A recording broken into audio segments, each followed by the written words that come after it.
have one more concept to Yeah, share, if that's okay, of Adam. course.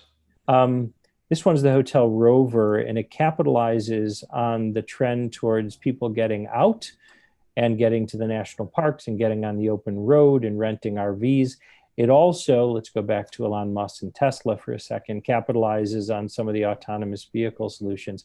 I want to give credit to my students at Institut Paul Bocuse and EM Lyon universities in Paris. This is a concept that grew out of a project we did together in the class I did with them earlier this year in Paris. Um, and their belief was that the hotel should be able to uncouple the guest room from its physical real estate. That as a guest, why can't I take my experience with me on the road, but then go to another hotel that's affiliated, say it was Accor Hotels. If Accor Hotels got into the RV business and I knew I could take my RV to any Accor hotel and I could get housekeeping services, I could get room service, I could utilize a day rate in the hotel for a full size shower or some other amenity like a swimming pool.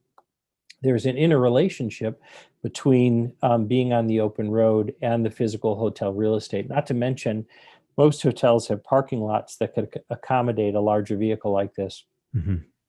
And my artist friend who rendered this and helped conceptualize it, Arcia Radio, built in the ability to pull the vehicle away from the stationary RV. So you could Hmm. essentially have a convertible, or you can have an RV instead of having to navigate some of those mountain roads in a larger vehicle.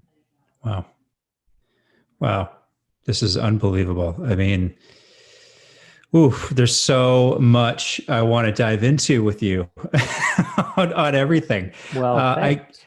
I guess, and I'd love to do another show if you'd be willing to do that sometime down the road to do Sure. that. I think there's so much there's so much benefit to seeing how the sausage was made, for lack of a better way of putting it, because the work and the collaboration and the distilling of ideas, and having different experts that have a different perspective on what's going on in the industry and where things are going, and fighting figuratively, the strong opinions, and all of that whole teamwork piece. I almost want to put that on a shelf and dive into that in another episode, because there's a lot of value, I think, for people to understand how best to bring big ideas and distill them down into things that are very, very polished and easy to understand and conceptualize, like you've presented today. Thanks, Um, Adam. But I want to make sure that I'm giving enough credit to all of the incredibly generous and brilliant people who contributed their thinking, their ideas, their time. This is not something that was done by me alone. Far mhm. from it. This was a highly collaborative effort and a highly facilitated. I also was very, very fortunate to surround myself with an advisory board that I built specifically for this project. Um, and I think that that's part of the secret to success here too, Adam, is um, to surround yourself with people that certainly know more than you, collaborate well with you, bring perspective, are willing to support your ideas, but also push you beyond the initial ideas. And I'm grateful to Matt Phillips of Phillips and Company, and to Adam Kubrick from Global Allies, and Chad Reynolds from Battery, and Max Luthi from Trend Watching, and also thanks to Material Connection, Mhm. the company based in New York, who is a material sciences company. And it really took a concerted effort. Um, and that is something that gratefully we've had some experience doing at the Gettys Group, is how to facilitate a process, how to distill ideas, how to build on ideas.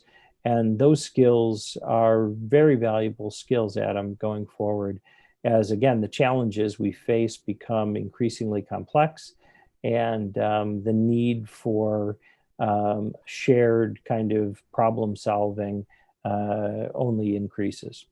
Yeah. Yeah. No, you're absolutely right. And that brings to mind, the one question that's been on my mind, is we've been talking about doing this show together and going through this here. There's a lot of things on my mind, but we're in a particularly difficult time in hospitality. And, there's a lot of people that have, they're transitioning out of the industry.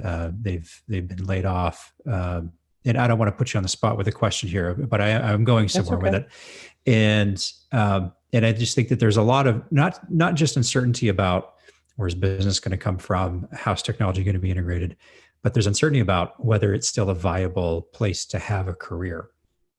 And I'm wondering if through the conversations that this project elicited, was there any discussion about the displacement of positions as a result of the adoption of technology in the industry? And perhaps is there a place that those people could go to still stay in the industry, but maybe do an offshoot kind of a job that would support the technology that's coming in? It's a bit, I think where I'm going. It's kind of a Yeah. clumsy question, but I think you get the No, gist of not at it. all. I'll answer the question by saying that no one came to us and said, the world has changed. Can you find a solution to the problems that we're facing?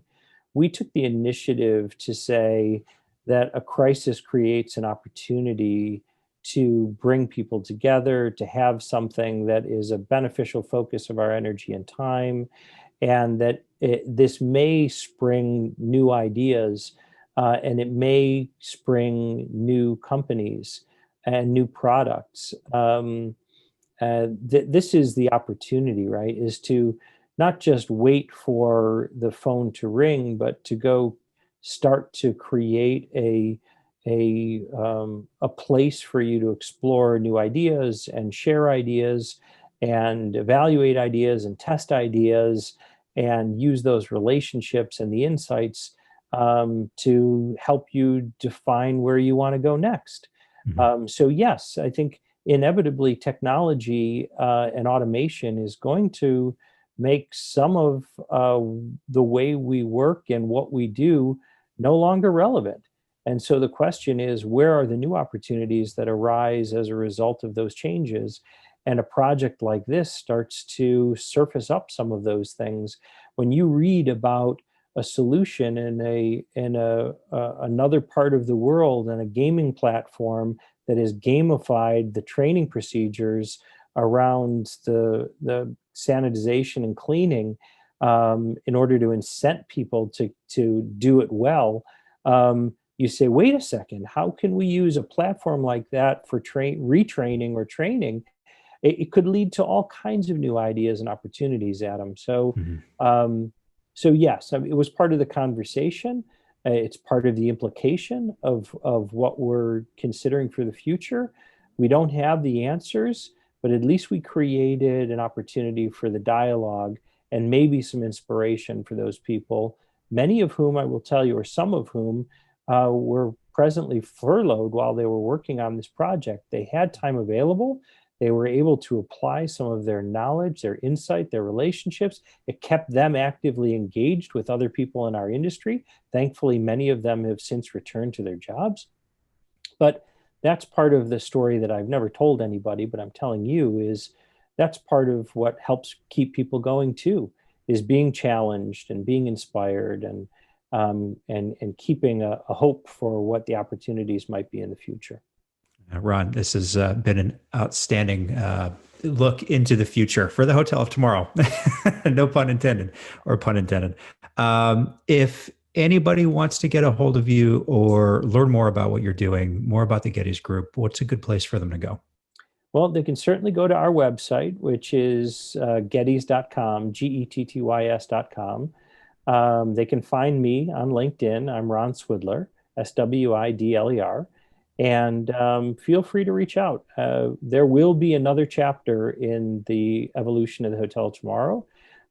We're just about to launch a student-based competition at Cornell University that is going to be around Hotel Tomorrow. And there are several other universities that are going to be doing similar kind of programs. And then we'll look to bring people from our industry back together at some point next year.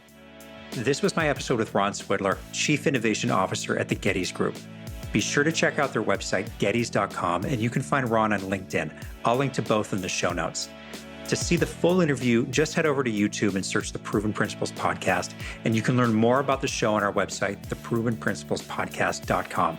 Finally, if you need to revamp a business strategy or simply need someone to work with through a tough problem in your hotel or restaurant, please don't hesitate to reach out. You can book a free call with me by going to knowinghospitality.com/contact. Thanks again for listening. Until next time.